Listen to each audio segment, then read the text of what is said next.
So Mark Zuckerberg has shifted gears. The brother has gotten more testosterone as of late. He's been hanging out with UFC fighters, MMA fighters. He's been fighting himself. He's been putting on a whole bunch of lean muscle. He's been, he's been punching people in the face and getting punched in the face. And he's been joining forces with the most powerful people in the world, which is a couple of them would be Donald J. Trump, Elon Musk, and many others. Dana White, who is now on his board of directors on Facebook, on Meta, that owns Facebook and Instagram, but we'll get into that later. So Mark Zuckerberg just now put out a viral video, which I'm going to show you in a moment, of him moving over to the free speech side of things, right? But before we go there, we must first read something that he posted. Mark Zuckerberg posted this, and with one of the biggest platforms in the world, Facebook and Instagram, this dude already has sway. He has sway, right? And he posted this right here on January 7th, 2021, the day after the insurrection, Jan 6th. And I want to read this together. It says, the shocking events of the last 24 hours clearly demonstrate that President Donald Trump intends to use his remaining time in office to undermine the peaceful and lawful transition of power to his elected successor, Joe Biden. It goes on to say, his decision to use his platform to condone rather than condemn the actions of his supporters at the Capitol building has rightly disturbed people in the U.S. and around the world. We removed these statements yesterday because we judged that their effect and likely their intent would be to provoke further violence. Let's continue. Following the certification of the election results by Congress, the priority for the whole country must now be to ensure that the remaining 13 days and the days after inauguration pass peacefully and in accordance with established democratic norms. Let's continue. Over the last several years, we have allowed President Trump to use our platform consistent with our own rules, at times removing content or labeling his posts when they violate our policies. We did this because we believe that the public has a right to the broadest possible access to political speech, even controversial speech. But the current context is now fundamentally different, involving use of our platform to incite violent insurrection against a democratically elected government. And it ends with, we believe the risks of allowing the president to continue to use our service during this period are simply too great. Therefore, we are extending the block we have placed on his Facebook and Instagram accounts indefinitely and for at least the next 2 weeks until the peaceful transition of power is complete. So basically, what he's saying to y'all is, when it was popular to be against Trump, he was against Trump. When it's popular to be with Trump, he is with Trump. That's how I read it. We have been teaching people how to grow online. It's been absolutely amazing. We have 3 people who have been able to reach monetization in less than 30 days. Growing YouTube channels, some from 0 people. We have one guy who had 2 subscribers before he started working with me. He started helping him. His views went up 4.8 million%. We're super excited. If anybody ever want to grow on YouTube, you reach out to me with the word coach. I want to know how y'all read it. Let me know how y'all read that. Here's his actual video that he just now put out. Let me know whatever y'all want me to know in the comments. Let's get to it. And thank you again for pulling up. Hit that like button. Hey, everyone. I want to talk about something important today because it's time to get back to our roots around free expression on Facebook and Instagram. I started building social media to give people a voice. I gave a speech at Georgetown 5 years ago about the importance of protecting free expression. And I still believe this today. But a lot has happened over the last several years. There's been widespread debate about potential harms from online content. Governments and legacy media have pushed to censor more and more. A lot of this is clearly political, but there's also a lot of legitimately bad stuff out there. Drugs, terrorism, child exploitation. These are things that we take very seriously, and I want to make sure that we handle responsibly. So we built a lot of complex systems to moderate content. But the problem with complex systems is they make mistakes. Even if they accidentally censor just 1% of posts, that's millions of people. And we've reached a point where it's just too many mistakes and too much censorship. The recent elections also feel like a cultural tipping point towards once again prioritizing speech. So we're going to get back to our roots and focus on reducing mistakes, simplifying our policies, and restoring free expression on our platforms. More specifically, here's what we're going to do.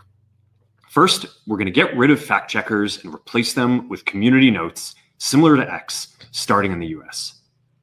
After Trump first got elected in 2016, the legacy media wrote nonstop about how misinformation was a threat to democracy. We tried in good faith to address those concerns without becoming the arbiters of truth. But the fact checkers have just been too politically biased and have destroyed more trust than they've created, especially in the US. So over the next couple of months, we're going to phase in a more comprehensive community notes system. Second, we're going to simplify our content policies and get rid of a bunch of restrictions on topics like immigration and gender that are just out of touch with mainstream discourse. What started as a movement to be more inclusive has increasingly been used to shut down opinions and shut out people with different ideas, and it's gone too far. So I want to make sure that people can share their beliefs and experiences on our platforms. Third, we're changing how we enforce our policies to reduce the mistakes that account for the vast majority of censorship on our platforms. We used to have filters that scanned for any policy violation. Now we're going to focus those filters on tackling illegal and high severity violations. And for lower severity violations, we're going to rely on someone reporting an issue before we take action. The problem is that the filters make mistakes, and they take down a lot of content that they shouldn't. So by dialing them back, we're going to dramatically reduce the amount of censorship on our platforms. We're also going to tune our content filters to require much higher confidence before taking down content. The reality is that this is a trade-off. It means we're going to catch less bad stuff, but we'll also reduce the number of innocent people's posts and accounts that we accidentally take down. Fourth, we're bringing back civic content. For a while, the community asked to see less politics because it was making people stressed. So we stopped recommending these posts.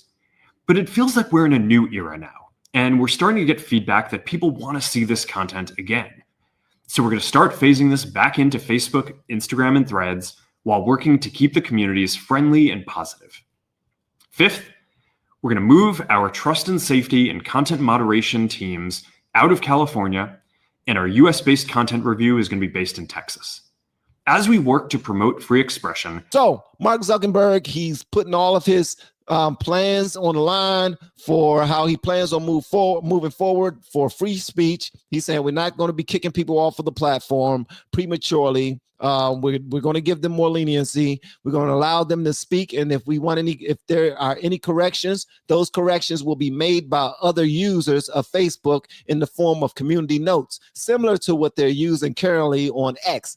Woo! But yes, so he's considering following the same format of X right now, pretty much. All right.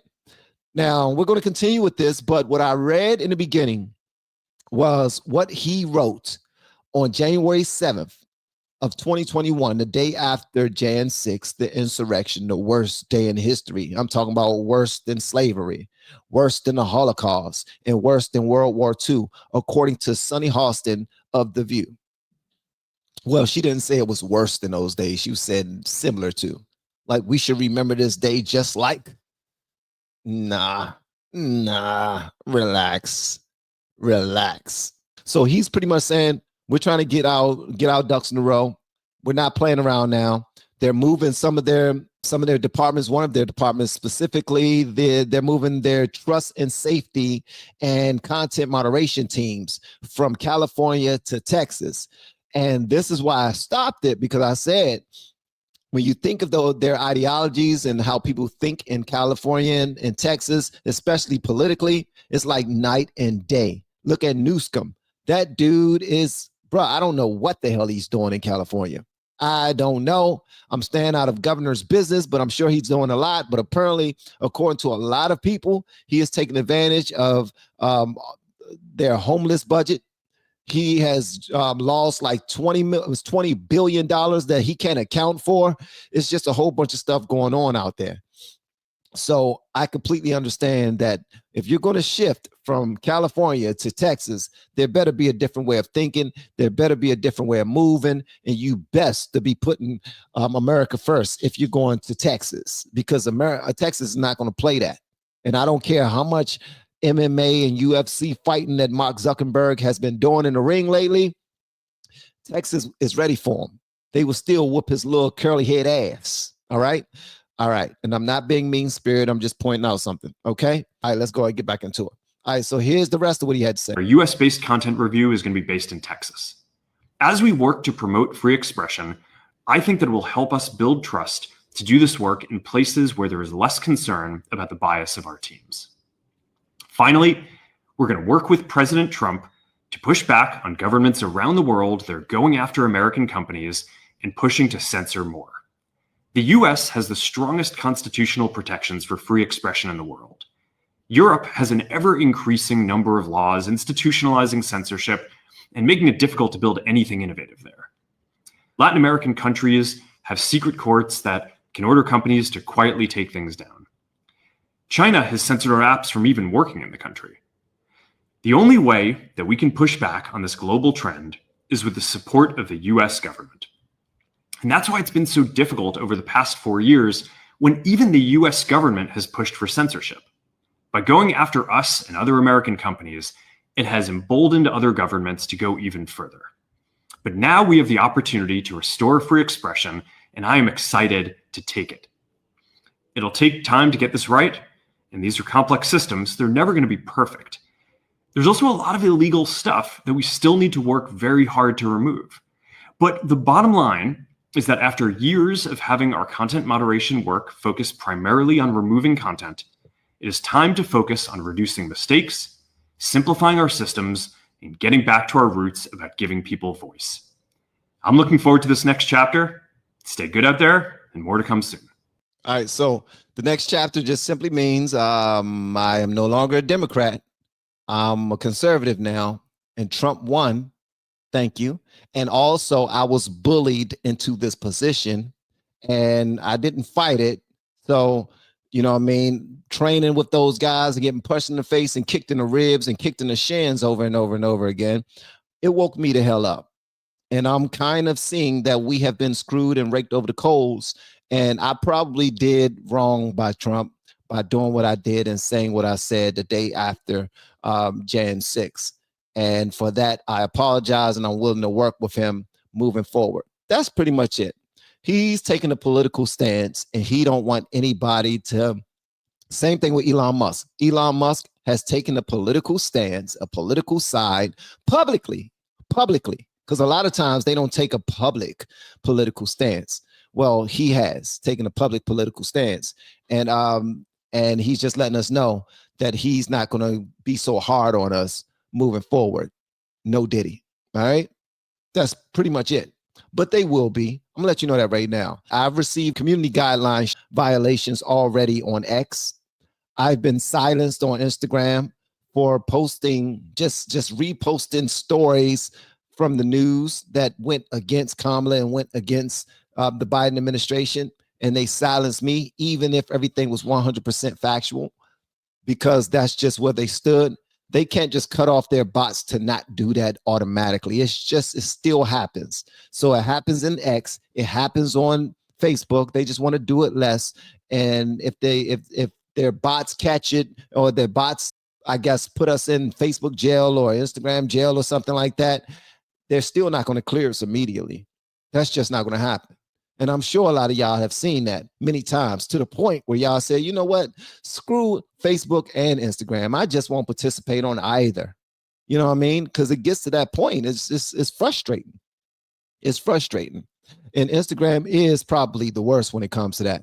Like I can't even go live on Instagram at all. At all. I I don't care. I just like my reels. I now I can't shoot a 60-second reel anymore. It's 30 seconds max. So they have their ways of controlling certain things, and they're not going to stop it. They're not going to stop it. But he's the face of Meta, and he's bringing some big names in there like Dana White, and he's working with Trump. So I think it's a step forward. It's a step in a different direction, a new direction, and it could potentially be good for the way things are looking. Anything that gives us more free speech, in my opinion, for these platforms is good with me. It's cool with me.